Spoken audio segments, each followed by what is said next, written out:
Hello guys, this is Swati और आज मैं बात करने वाली हूँ the most awaited Netflix series the विचर सीजन 3 के बारे में, जिसके 5 एपिसोड्स अवेलेबल हो गए हैं, जिनका रन टाइम यूजुअल 1 घंटे के आसपास का है। सीजन 1 में हमने देखा कि सीरिलिया ऑफ सिंड्रा एक ऐसी मैजिकल मिस्टीरियस पावरफुल बीइंग बनकर उभरी थी कि उसके आसपास चलने वाली जितनी भी छोटी छोटी प्लॉट लाइन्स थी वो उसी की मेन कहानी में आकर मिल जा रही थी, जिससे हमें ये तो पता चल गया था that this girl is very important to this series. Second season में हमें ये पता चला था कि आखिर इतने सारे लोग इस बच्ची के पीछे पड़े क्यों हैं, और थर्ड सीजन में आकर धीरे धीरे उन सब का मकसद हमें क्लियर होने लगा है। सबके ट्रू कलर्स हमारे सामने आ गए हैं। They are preparing for a battle. सबको कोई ना कोई साइड पिक करनी है। इन सब के बीच जो विचर है वो एक पिलर की तरह न्यूट्रल होकर इस सीरी के साथ, बच्ची के साथ खड़ा हुआ है। उसे अपनी फाउंड फैमिली मिली है येन और सीरी के रूप में। वो इस फाउंड फैमिली के लिए अपनी जान की बाजी तक लगाने के लिए तैयार है। आगे एपिसोड्स में क्या विचर को कोई साइड पिक करनी पड़ेगी, येन इसी पाथ पर रहेगी या डाइवर्ट हो जाती है, और जो सीरी जिसके पास इमेंस पावर है वो इस केओस में बैलेंस ला पाएगी अपनी पावर से, ये एंड तक हमें पता चल ही जाएगा। तो अभी तक जितने एपिसोड्स आए हैं उनके साथ मेरा क्या एक्सपीरियंस रहा है ये मैं आपसे शेयर करती हूँ, और आप डिसाइड करेंगे कि आपको ये सीरीज़ देखनी चाहिए नहीं देखनी चाहिए। इससे पहले अगर आपने आए हैं देन प्लीज सब्सक्राइब। सो और दिस द विचर सीजन 3 अगर हम स्टोरी की बात करते हैं तो विचर जिसे जब वो छोटा था उसकी मदर ने अकेला छोड़ दिया था, उसे अबैंडनमेंट इशू है। उसे पता है कि जब बच्चे के पास कोई लिंगर ऑन करने के लिए नहीं होता है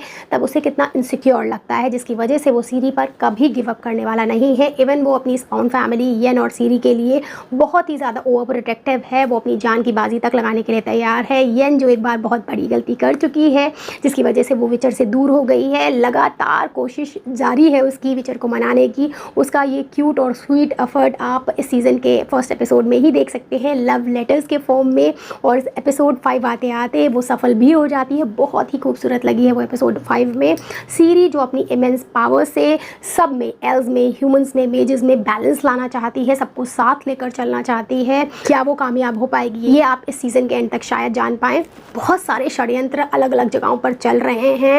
ह्यूमन एल्स को मारना चाहते हैं, एज ऑलवेज एल्स ह्यूमन को मारना चाहते हैं। मेजेस के यहाँ तो अलग ही कहानी चल रही है। छोटी छोटी बच्चियाँ किडनैप हो रही हैं और जिसके ऊपर शक जाता है बहुत ही ऑब्वियस सा वो निकलेगा नहीं, ये एपिसोड 5 तक पता चल जाता है। और इसके आगे भी एक बड़ा षड्यंत्र है जो रिवील होता है। बार्ड भी आ गया है, वो अपनी तरफ से सीरी को बचाने का प्रयास कर रहा है। वो रेडानिया भेजना चाहता है, अपनी तरफ से प्रोटेक्टिव हो रहा है। तो सभी इकट्ठा हो गए हैं और मल्टीपल जगह पर सारी चीज़ें चल रही हैं।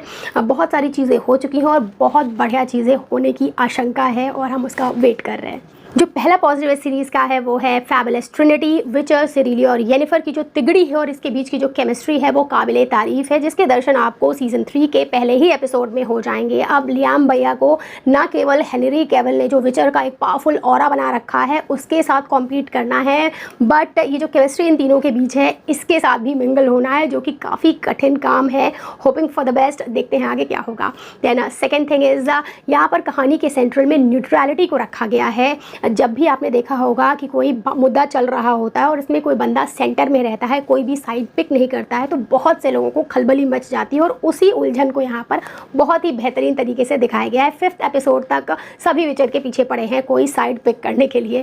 Then third thing is multiple plot lines चल रही हैं, जो कि इस सीरीज़ की खासियत है। फर्स्ट सीजन से ही कुछ प्लॉट लाइन्स चली आ रही हैं, सेकेंड में ऐड हुई थी और थर्ड में और भी ज़्यादा बढ़ गई हैं। आप उन प्लॉट लाइन्स को लेकर कंफ्यूज हो सकते हैं, आपको क्रेजी लग सकती है कि इतनी सारी चीज़ें क्यों चल रही हैं। इवन रेडानिया वाला जो एंगल है जहाँ पर वहाँ का राजा दिखाते हैं और वहाँ पर जो सारी चीज़ें हो रही हैं वो आपको पागलपंती और वियर्ड वाली लगेंगी। स्टिल ये प्लॉट लाइन्स आपको 1 सेकेंड भी बोर नहीं होने देगी। इनके पास बहुत ज़्यादा मैटर है दिखाने के लिए, और इसका 5th जो एपिसोड है वो काफ़ी क्रिएटिवली बनाया गया है, आप देखेगा। अगर ड्रॉबैक्स की बात करें तो ये आपको स्ट्रेची लग सकता है, स्पेशली इसका 3rd एपिसोड ज़बरदस्ती का बड़ा बनाया गया है और यही स्ट्रेचनेस के ग्लिम्स आपको जगह जगह पर मिलते रहेंगे। सेकेंड ड्रॉबैक हो जाएगा, केविल को इस बार काफ़ी कम दिखाया गया है। शायद वो हमें प्रिपेयर कर रहे हैं कि आगे सीज़न में ये आपको नहीं मिलने वाले हैं।